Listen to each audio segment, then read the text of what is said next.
안녕하세요. 로마서 5번째 시간 갖도록 하겠습니다.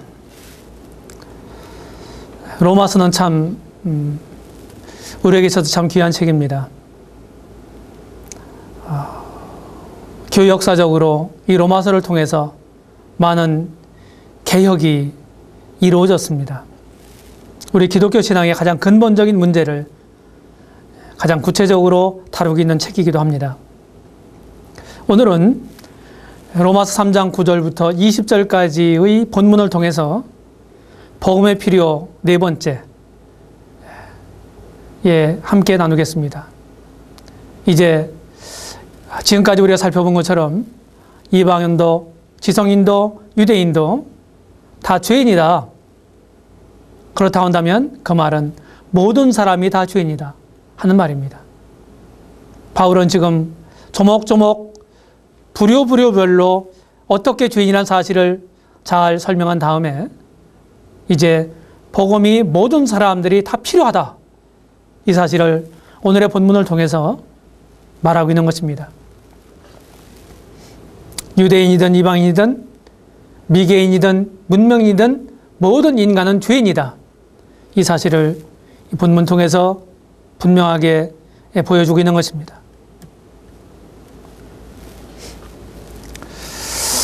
바울은 이방인, 유대인 그리고 좀 더 교육을 받은 문명인들도 하나같이 다 죄인이라고 선포합니다. 그러므로 첫사람 아담의 타락 이후에 그의 자자손손 모든 사람이 다 죄 아래 있다고 선포하게 됩니다. 하나님을 떠나서 곧 그분을 잃어버린 인생들은 전적으로 타락했습니다. 죄가 인류 전체, 곧 모든 사람에게 영향을 미쳤고 인간 존재의 모든 부분에도 영향을 미쳤던 것입니다.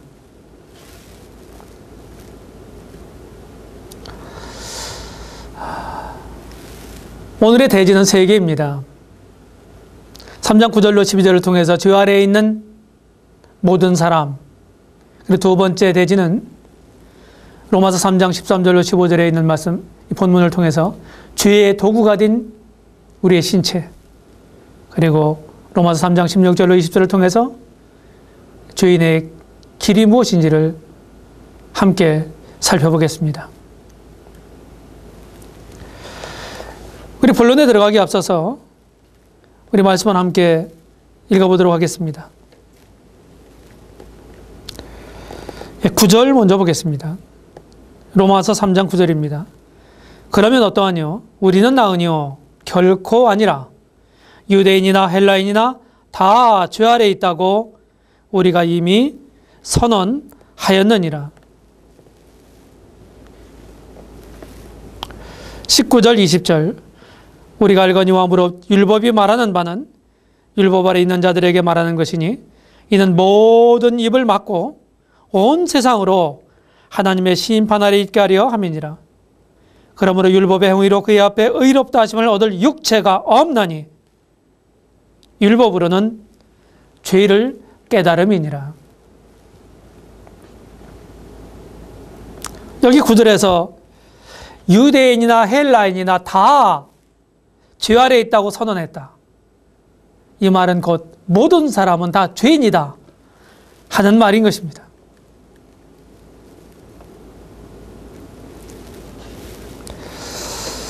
여기 10절부터 18절까지 보게 되면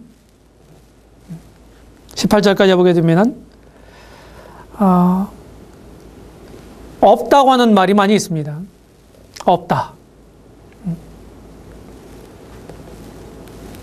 뭐가 없습니까? 의인이 없고 하나도 없고 하나님 깨닫는 자도 없고 하나님 찾는 자도 없고 그리고 선을 행하는 자도 없고 하나님을 두려워하는 게 없고 없다고 지금 말하고 있습니다.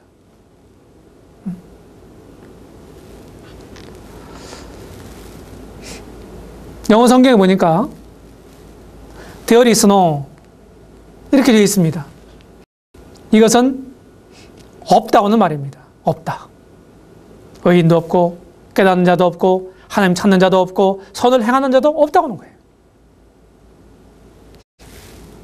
우리 스스로를 보게 되면 그렇지 않습니까?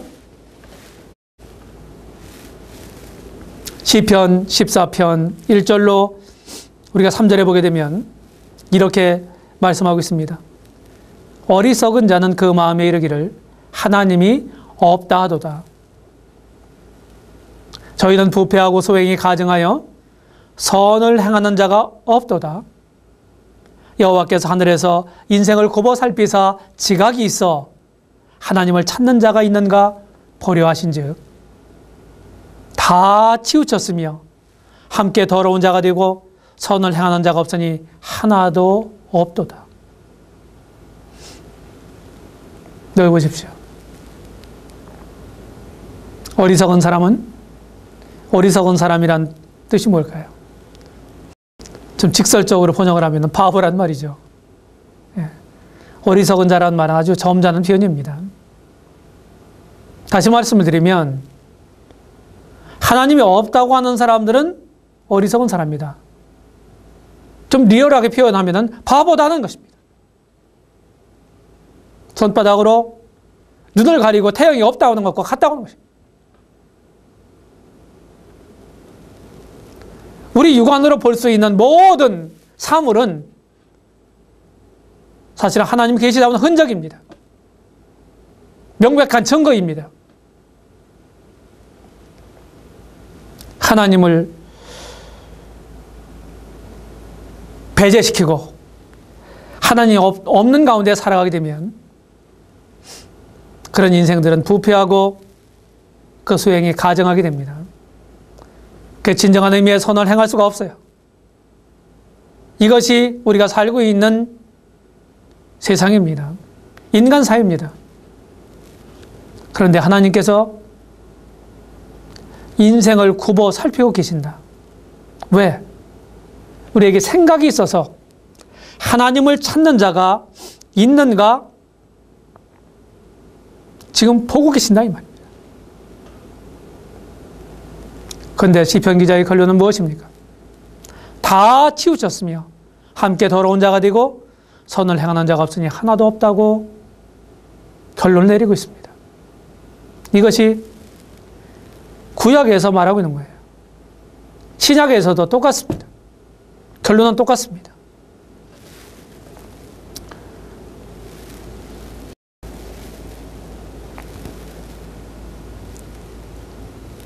거기 10절부터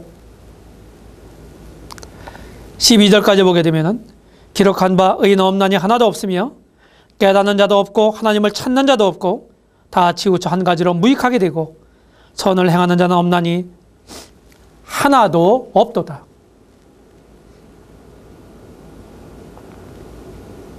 하나도 없도다. 그래서 하나님 앞에서 의인된 사람은 아무도 없다고 하는 것입니다. 모든 사람이 다 죄인이라고 하는 것입니다. 사람들은 상대적으로 비교해서 생각하곤 하죠. 저 사람보다는 내가 낫다. 저 사람보다는 상대적으로 내가 더 훌륭하다. 저 사람보다는 내가 더 도덕적이다. 그런데 하나님은 그렇게 상대적으로 평가하시지 않습니다. 절대적인 것입니다. 법의 잣대는 절대적인 것입니다. 다른 사람들보다 더 훌륭하다고 해서 내가 범법했을 때 그 법의 죄의를 받는 경우는 없는 것입니다. 그것이 공정성입니다.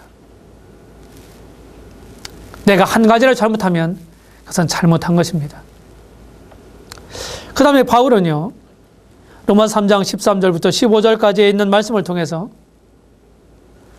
우리의 모든 신체가 주의 도구가 되어 있다고 하는 사실을 아주 리얼하게 표현하고 있습니다. 우리 두 번째 단락을 보겠습니다.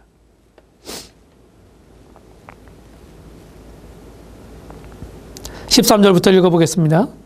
저희 목구멍은 열린 무덤이요 그 혀로는 속임을 베풀며 그 입술에는 독사의 독이 있고 그 입에는 저주와 악독이 가득하고 그 발은 피 흘리는데 빠른지라 파멸과 고생이 그 길에 있어 평강의 길을 알지 못하였고 저희 주 앞에 하나님을 두려워함이 없느니라. 이렇게 말씀하고 있습니다. 신구약의 이구동성입니다. 특별히 시편 말씀과 지금 여러 가지로 동일한 모습들이 있습니다. 목구멍이 있습니다. 이것은 열린 무덤이라는 것입니다. 시편 5편 9절에 저희 목구멍은 열린 무덤과 같고 이렇게 말씀하고 있습니다. 그 다음에 13절 중반절에 보게 되면 혀에 대해서 말씀하고 있습니다. 혀는 속임의 도구라고 하는 것입니다. 시편 5편 9절에서도 저희 혀로는 아첨하나이다라고 말하고 있습니다. 그 다음에 입술에 대해서 말씀하고 있어요. 13절 하반절에 보게 되면 독사의 독을 품었다. 시편 140편 3절에 보게 되면 뱀같이 그 혀를 날카롭게 하니 그 입술 아래에는 독사의 독이 있나이다. 이렇게 말씀하고 있습니다. 뿐만 아니라 또 뭐라고 얘기하고 있습니까? 입에 대해서 말하고 있습니다. 14절에 저주와 악독이 가득하다. 시편 10편 7절에 보게 되면 그 입에는 저주와 괴혈과 포악이 충만하다고 말하고 있는 것입니다. 그럼 우리 발은 어떤가요? 피 흘리는 데 빠른지라. 그건 무슨 말입니까? 살육하는 데 빠른지라. 이사야서 59장 7절에서 그 발은 행악하기에 빠르고 무죄한 피를 흘리기에 신속하다고 말씀하고 있습니다. 이처럼 구약과 신약이 이구동성으로 우리의 모든 지체가, 신체를 이루고 있는 모든 지체가 전부 죄악의 도구로 사용되고 있다는 사실입니다. 성경은 뭐라고 말하고 있나요? 우리 인간들의 몸은 하나님께 영광을 돌리는 도구라고 말씀하고 있습니다. 우리의 모든 것을 통해서 하나님께 영광을 돌리고 그리고 그 안에서 우리는 행복할 수가 있습니다. 근데 하나님께 영광을 돌리는 그 도구가, 우리 신체가 죄악을 일삼는데 들여지고 있다고 하는 것입니다.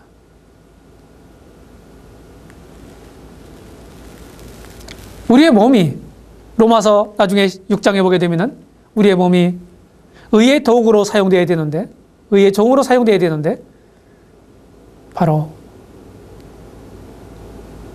죄의 종으로 들여지고 있다고 하는 거예요. 이것이 신구약 성경의 이구동성입니다.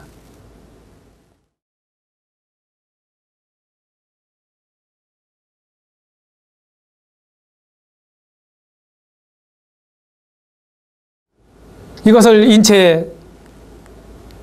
인체를 표현하는 지금 마네킹입니다. 이것으로 제가 한번 이것을 표현해 보았습니다. 혀는 무엇입니까? 사기, 거짓말하는 도구입니다. 입술은요? 지금 뱀독을 품었습니다. 우리 입술로 얼마나 악한 말들을 쏟아내고 있습니까? 우리 입은요? 저주가 악독이 가득하다고 말하고 있습니다. 우리 머리는 마가복음 7장에 보게 되면 악한 생각으로 가득 차 있다고 말씀하고 있습니다. 우리의 눈은 색욕을 찾습니다. 우리 목구멍은 열린 무덤과 같습니다. 우리의 손은 살육의 도구고 우리 발은 투쟁에 신속하다고 하는 것입니다. 머리부터 발끝까지 모두 죄악을 행하는 불의의 병기가 되었습니다.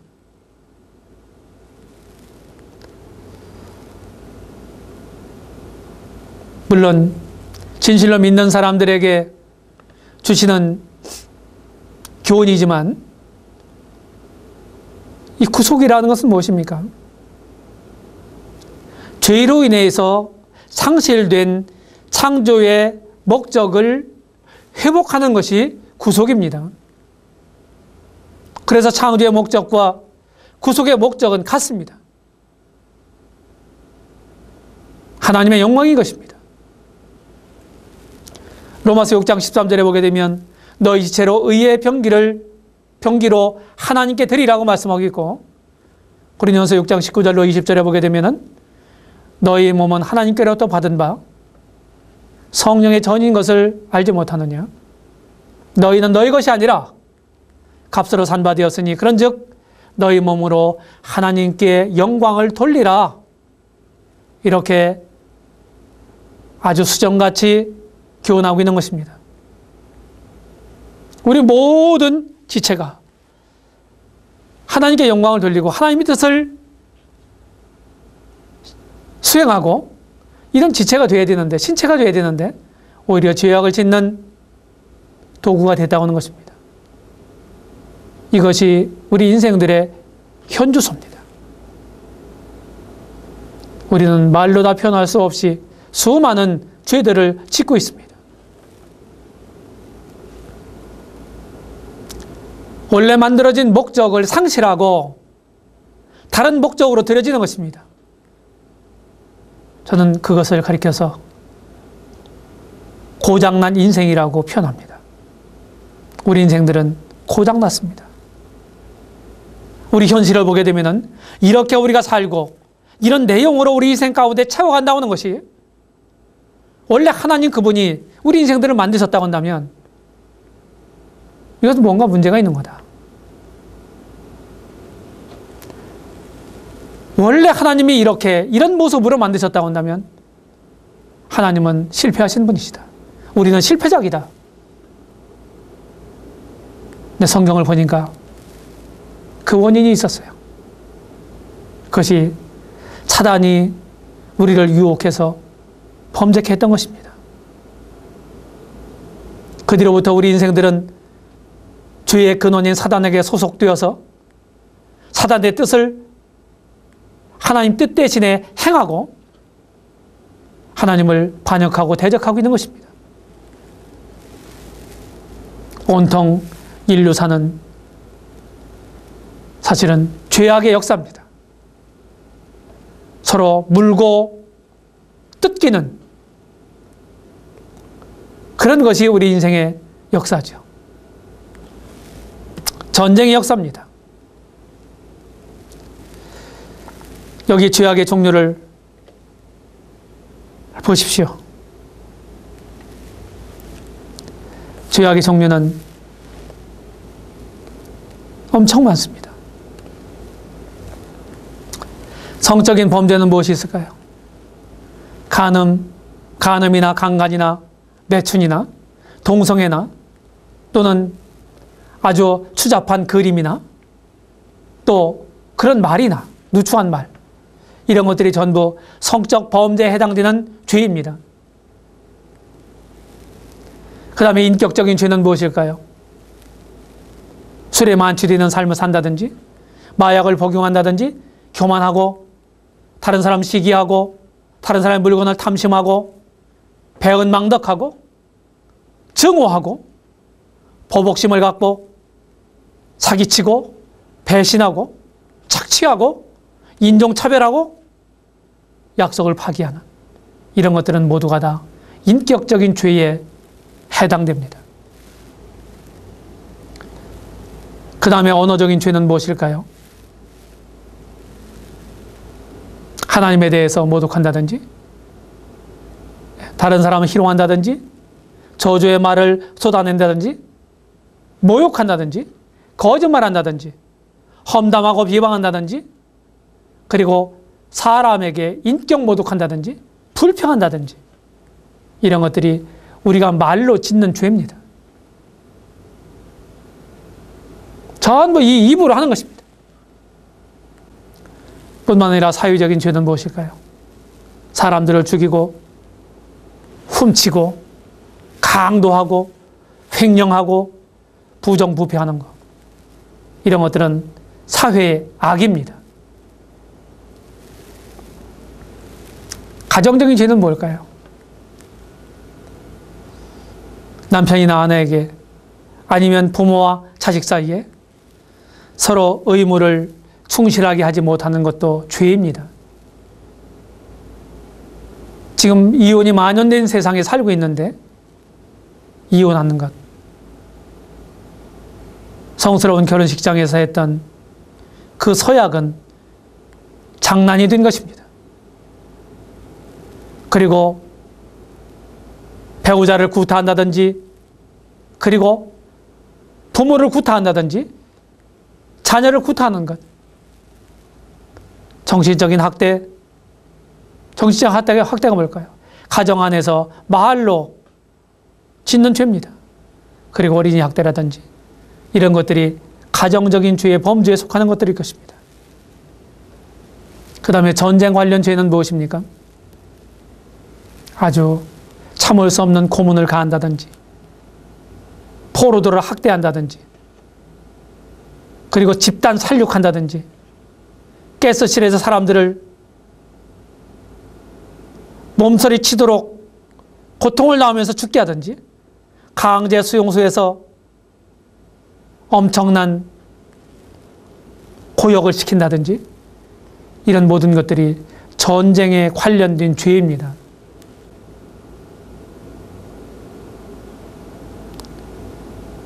우리 안에, 그리고 우리가 살고 있는 인간 사이 안에 들여다보면 이런 말할 수 없는 수많은 죄들이 가득 차 있습니다.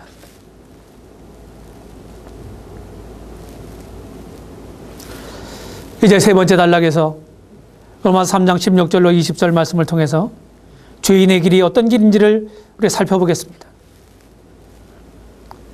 16절에 뭐라고 말했나요? 파멸과 고생의 길이라고 말합니다. 이런 죄악된 삶을 계속 살아가면 그 길의 결국은 파멸뿐입니다. 현재에는 죄를 지면 고생입니다. 우리 죄를 잘 짓잖아요. 죄를 짓게 되면 어떻게 됩니까? 죄 짓고 다리 뼈가 못 잔다 하는 말이 있는 것처럼 이제 고생하는 거예요. 우리 인생들이, 인류가 왜 이렇게 고생하게 됐습니까? 창세기 3장에 보게 되면 하나님께 범죄한 이후에 바로 그 죄악의 결과로 하나님께로부터 수고하고 이마에 땀을 흘려야 먹을 소산이 있게 될 것이라고 말했습니다. 그 이후로 인생의 길은 곧 고난의 길이었습니다. 그래서 욥기에서도 인생은 고난을 위하여 났다고 말하고 있는 것입니다. 이사야서 59장 7절에서 황폐와 파멸이 그 길에 끼쳐졌으며 라고 말합니다. 여기 17절에 뭐라고 말합니까? 평강의 길을 알지 못하였고, 이게 무슨 말일까요? 평강을 알지 못했다. 불안과 염려의 길입니다. 이사야서에서도 59장 8절에서 그들은 평강의 길을 알지 못하였으며 라고 말합니다. 죄인의 길은 마음에 평안이 깨지고 염려가 가득 차게 됩니다. 18절에 보게 되면 뭐라고 말씀합니까? 저희 눈앞에 하나님을 두려워함이 없느니라.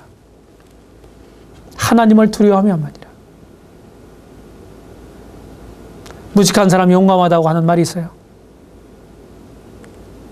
영적인 세계에서도 마찬가지예요. 영적인 논리에서도. 하나님 진짜 계시면, 살아 계시면 우리가 이렇게 살아가면 안 됩니다. 하나님이 계시다고 내가 진짜로 알고 있다고 한다면 이렇게 살고 있다가는 큰일 나는 것입니다.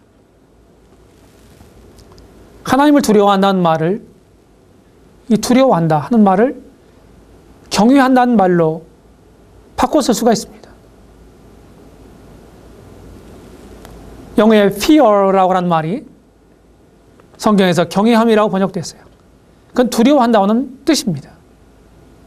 다시 말하면 시편 36편 1절에서 말하는 것처럼 그 목전에는 하나님을 두려워함이 없다. 이렇게 말한 것 같이 지인들의 길은 불경건의 길입니다. 우리가 19절에서 보는 것처럼 그 길은 심판에 이르는 길입니다. 모든 입을 막고 온 세상으로 하나님의 심판 아래 있게 하려 함이라. 에스겔서 33장 20절에서 내가 너희의 각기 행한 대로 심판하리라고 말씀합니다. 하나님께서 우리가 각기 행한 대로 심판하리라. 죄인들을 다 심판하시리라. 이렇게 말씀하고 있어요. 20절에 보게 되면은 뭐라고 말씀하나요? 그러므로 율법의 행위로 그의 앞에 의롭다 하심을 얻을 육체가 없나니 율법으로는 죄를 깨달음이니라. 결코 의로워질 수 없는 길입니다. 죄인의 길은 스스로 결코 이루어질 수 없는 길입니다. 성경에서 명백하게 이렇게 말씀하셨어요. 지금 여기 로마서 3장 20절에서도 말씀하고 있고 갈라디아서 2장 16절에서도 이렇게 말씀합니다. 율법의 행위로서는 의롭다함을 얻을 육체가 없느니라. 율법의 모토는 뭘까요? 행하라는 것입니다. 행하라는 것입니다. 율법대로 행하지 않으면 그 율법에 의해서 정죄를 받게 될 것입니다. 정죄받은 사람은 심판이 기다리고 있죠. 형벌이 기다리고 있죠. 갈라디아서 2장 21절에서 바울은 명백하게 이렇게 말합니다. 만일 의롭게 되는 것이 율법으로 말미암으면 그리스도께서 헛되이 죽으셨느니라. 저는 이미 지난 시간에 우리가 무엇인가를 열심히 행해서 자기 의로 하나님의 도덕적 수준을 만족시킨다면 그것은 내 스스로가 나에게 있어서 구주입니다. 자기가 구주가 되는 것입니다. 그런데 그런 방법으로 될 수 없다는 거예요. 우리가 논리적으로는 그렇게 말할 수 있지만 그럴 수 있는 사람은 아무도 없다고 성경은 말하고 있는 것입니다. 그런데 모든 종교는 그것을 원리로 합니다.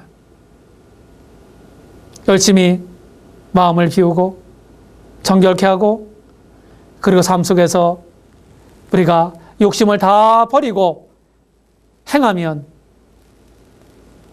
된다고 생각합니다. 그것은 우리의 생각일 뿐이지 우리 인간의 생각일 뿐이지 하나님 생각 아니라는 것입니다. 실제와는 괴리가 있는 것입니다. 만일 의롭게 되는 것이 율법으로 말미암으면 그리스도께서 헛되이 죽으셨느니라. 우리 스스로 우리를 구원할 수 있다고 한다면 우리가 참으로 하나님의 도덕적 수준을 만족시킬 수 있다고 한다면 하나님의 그 거룩을 만족시킬 수 있다고 한다면 예수님이 왜 이 세상에 오셨습니까? 왜 그분이 십자가에 피 흘려 죽으셨나요? 왜 부활하셨나요? 헛고생을 하신 것입니다. 그런데 사람들은 한 사람도 그렇게 할 수가 없기 때문에 예수님은 오셔야만 했고 그분의 죽으심과 부활은 결코 헛된 것이 아니라고 하는 것입니다.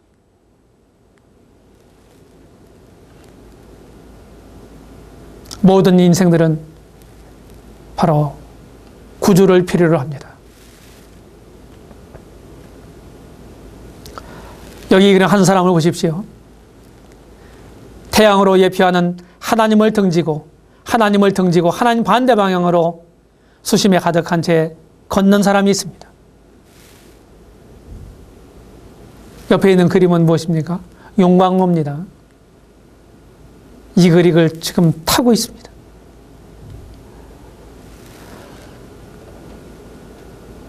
수위를 삽시간에 녹입니다. 바로 지옥은 이것보다도 더 뜨거운 곳입니다. 이 사람은 지금 어디를 향하고 있나요?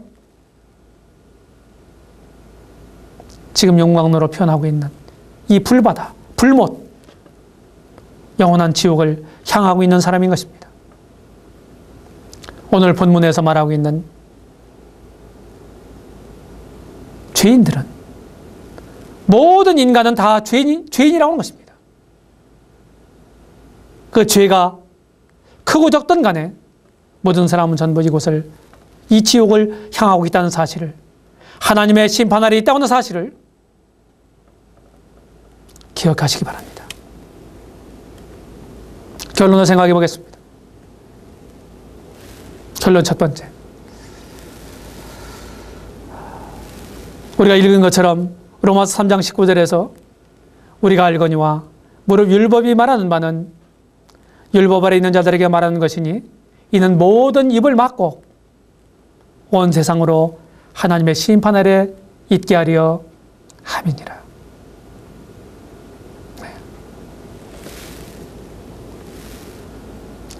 율법의 외면적 기능은 바로 정죄입니다. 율법은 정죄의 직분입니다. 고린도후서 3장 9절에서 분명하게 말씀하고 있습니다.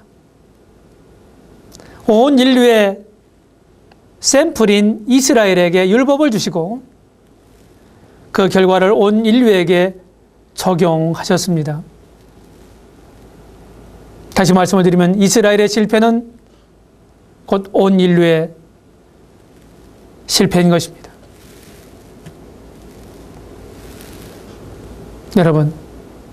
여러분은 하나님 앞에서 자신을 변호하거나 변명할 수 있습니까? 아니면 말씀에 있는 것처럼 나의 입을 막을 수밖에 없습니까? 욥기 40장 4절에서 이렇게 고백했습니다. 나는 미쳐나오니 무엇이라 주께 대답하리이까? 손으로 내 입을 가릴 뿐이로소이다. 욥과 같이 이렇게 고백하지 않으시겠습니까?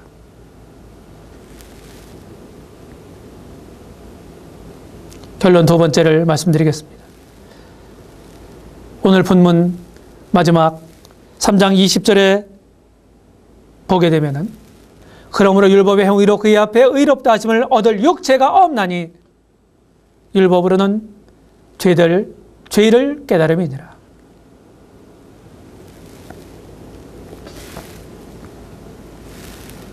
율법의 내면적 기능은 죄의 각성입니다.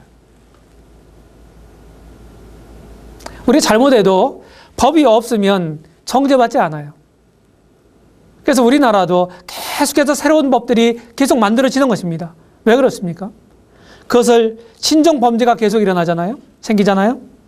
그럼 법이 없으면 그것을 정죄해서 처벌할 수가 없어요. 그래서 새로운 법이 계속해서 생기는 것입니다.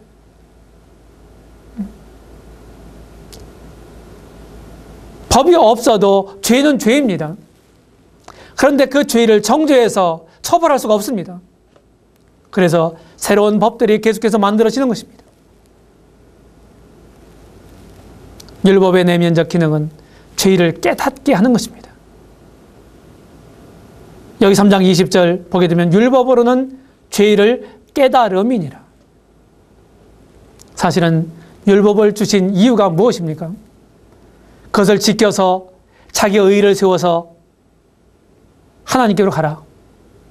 너는 완벽한 사람이 되어서 하나님께 나와라. 이런 의도가 아니라는 것입니다. 율법은 죄를 깨닫게 하기 위해서 주어진 것입니다. 내 힘으로는 안 되는 거구나. 나는 이렇게 무력한 죄인이구나. 할 수 없는 죄인이구나.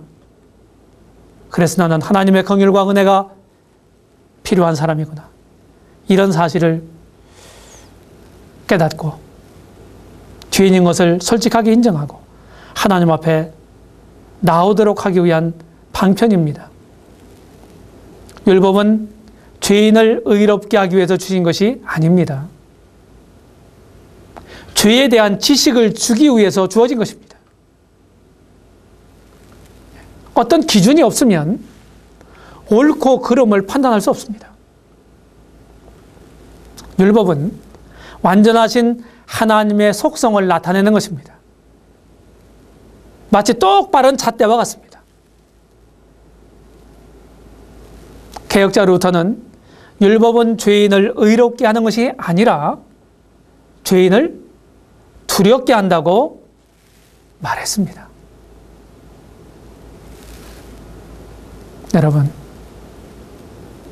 여러분에게 죄를 깨닫게 한 것이 무엇이었습니까? 제 경험상으로 보게 되면 거룩하게 살려고 노력하면 노력할수록 죄가 살아났습니다. 내 자신이 형편없는 죄인이고 누추한 자라고는 사실을 생각하게 되었습니다. 그렇게 생각할 때 하나님 앞에 손 들고 나올 수 있지 않겠습니까?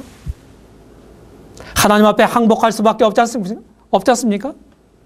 그것을 경험해 보셨나요? 하나님 앞에서는 마치 우리의 의가 더러운 걸레 조각과 같습니다. 여러분, 내가 무엇인가를 할 수 있다고 착각하지 마십시오. 그것은 사실이 아니라 착각입니다. 진실이 아니라 오해된 것입니다. 우리 모든 인생들은 저를 포함해서 하나님의 은혜를 필요로 합니다. 우리는 본래 하나님의 사랑의 대상이었어요. 그래서 그 하나님의 사랑에 의해서만 우리는 온전하게 될 수 있어요. 이런 하나님 앞에 여러분들 나오시기 바랍니다. 제가 이제 이 기독교 신앙을 가진 지 만 35년이 됐습니다. 지난 세월을 돌이켜보면 결코 후회하지 않습니다. 제가 믿는 하나님, 제가 믿는 예수님은 너무너무 좋으신 분이십니다. 결코 우리가 잘못되게 하거나 또 우리를 불행하게 하거나 그런 분이 아니라는 것입니다. 우리의 행복을 위해서 하나님은 모든 것들을 준비해 놓고 계십니다. 그 행복의 기준이 하나님 기준에서의 행복입니다. 우리가 잘못 생각할 수 있어요. 우리가 생각하는 행복은 잘못될 수도 있습니다. 참된 행복으로 여러분들이 나오시기 바랍니다. 감사합니다.